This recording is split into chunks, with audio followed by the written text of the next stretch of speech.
তো বন্ধুরা, আজ চলে গেছিলাম বসিরহাটের হাজিতে বিরিয়ানি খেতে, এবং এখানে কিন্তু বিরিয়ানির কোয়ালিটি এবং কোয়ান্টিটি দুটোই লেভেল আপ। দেখতেই পাচ্ছ এখানে একটা বিরিয়ানি পার্সেল যাচ্ছে, এবং কতটা রাইস এখানে যায় সেটা তোমরা নিজেরাই দেখতে পাচ্ছ। একদম ভর্তি ভর্তি রাইস দেয় এখানে, এবং এখানে তোমরা বসেও খেতে পারবে এবং পার্সেলেও নিয়ে যেতে পারবে। এছাড়াও এখানে আর কি কি তোমরা ফেসিলিটি পেতে পারো, তো চলো সেটাই এবার জেনে নেব। দোকানটা সকালে 11টা থেকে রাত্রি 11 बजे तक बंद रहता है।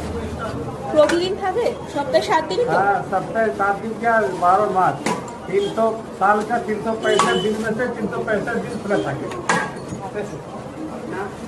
Thank you. এমনি হোম ডেলিভারি করলে হয় তাই তো? हाँ, होम डिलीवरी होता है। और जैसे दूर আছে 10 किलो 12 किलोमीटर दूर, তাহলে আপনার জমাতো দিয়ে দিয়ে অর্ডার করে দাও, বিরিয়ানি এবার আজই সে চলে যাবে। যদি 1 কেজি 2 কিলোমিটার দূর আছে তাহলে হোম ডিলিভারি